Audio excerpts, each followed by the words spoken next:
As the Secretary-General stood before the African Union, his words echoed the pain of a continent long burdened by injustice, but also the unwavering strength of its people.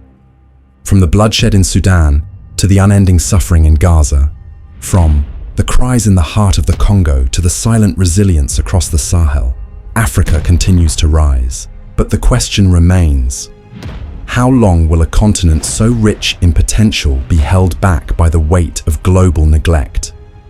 The world owes Africa more than sympathy. It owes action, respect, and a seat at every table where decisions are made. For justice delayed is justice denied, and peace, real peace, demands more than promises. It demands change. The winds are shifting. The voices are louder. Will the world listen? I will now have the honor to invite His Excellency Antonio Guterres, Secretary General of the United Nations, to deliver his statement. Your Excellency.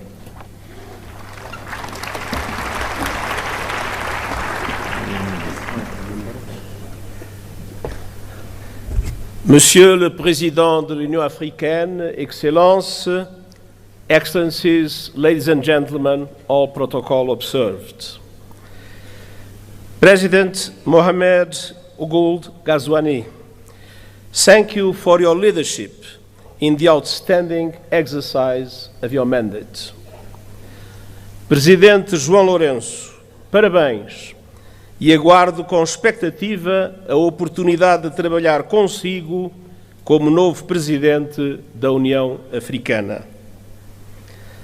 I also want to give a very special expression of gratitude to the Chairperson of the African Union Commission, Moussa Faki, for his 8 years of strong and permanent commitment to multilateralism and impeccable cooperation with the United Nations.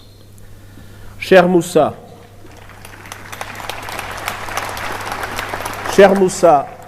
travailler avec toi est un privilège, un plaisir et un honneur. Excellencies, the partnership between the African Union and the United Nations has never been stronger. Together, we see an Africa booming with hope and possibility.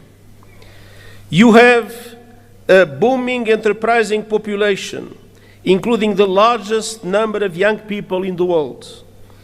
The African continental free trade is poised to turbocharge the region's economy, and calls to address the legacies of colonialism and slavery are growing louder, as reflected in your theme this year, and as reflected in the leadership of so many passionate voices for the liberation of Africa, such as the great Dr. Sam Nujoma of Namibia, whose life we celebrate and whose loss we mourn.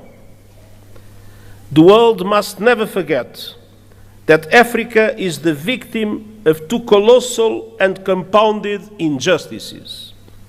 First, the profound impact of colonialism and the transatlantic slave trade. The roots stretch back centuries, and the bitter fruit continues to affect Africans and people of African descent to this day. Decolonization alone in itself was not a panacea.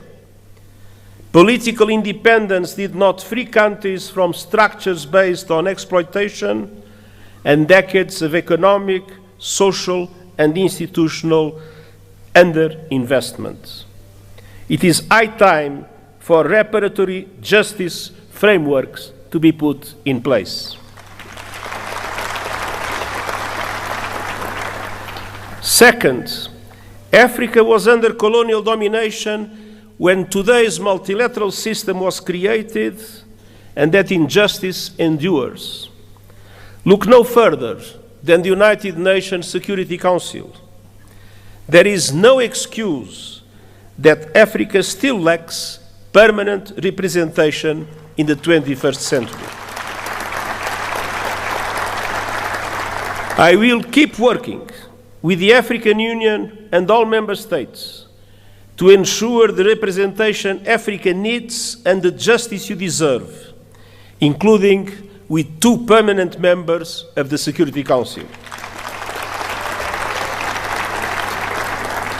And we will keep pressing together for an international financial architecture that is no longer outdated, dysfunctional, and unfair. Correcting age-old injustices is essential to address here and now challenges. And the good news is that we have many of the solutions we need. Last year, you helped drive that effort at the United Nations with the Pact for the Future. And I thank Africa for its support that was vital to approve the pact. Our task now is to make those commitments a reality. South Africa's G20 chairmanship could not come at a better time. Let me point to 4 areas for action.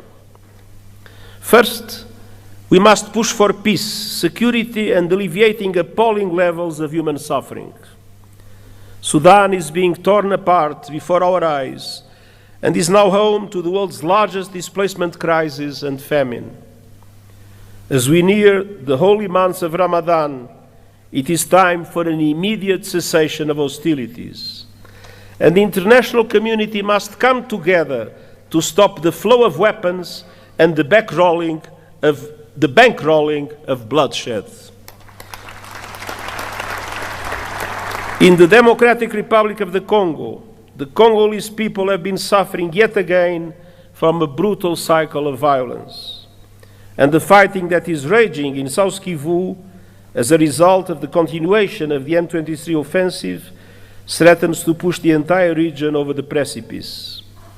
Regional escalation must be avoided at all costs. There is no military solution. The deadlock must end, the dialogue must begin, and the sovereignty and territorial integrity of the DRC must be respected. The conclusions of the recent joint EAC-SADC summit offer a way forward, with a renewed call for an immediate ceasefire and new momentum for regional efforts based on the Luanda and Nairobi processes. Now is the time for swift implementation. And you can count on the continued support of the United Nations, including MONUSCO. In the Sahel, the clear and present threat of terrorism is undermining peace, security, and sustainable development. And in Somalia, we are urging predictable funding for the African Union support and stabilization mission, and I hope that our voice will be heard by the Security Council. And as we gather here in Africa, I know all our minds are also very much on Gaza. A resumption of hostilities must be avoided at all costs. The Palestinian people have suffered too much. I welcome efforts by the parties to abide by the ceasefire agreement and urge action for a permanent ceasefire and the release of all hostages. Peace is possible in the Middle East, and that starts with tangible, irreversible, and permanent progress towards the two-state solution, Israel and Palestine, living side by side in peace and security. Excellencies, on all fronts, we stand shoulder to shoulder with the African Union to advance security, stability, human rights, and rule of law. Excellencies, second, we must keep working together to deliver the AU 2063 agenda and the 2030 agenda for sustainable development and drive action on finance. African countries pay up to 8 times more to borrow than developed countries, and 20 are in or at risk of debt distress.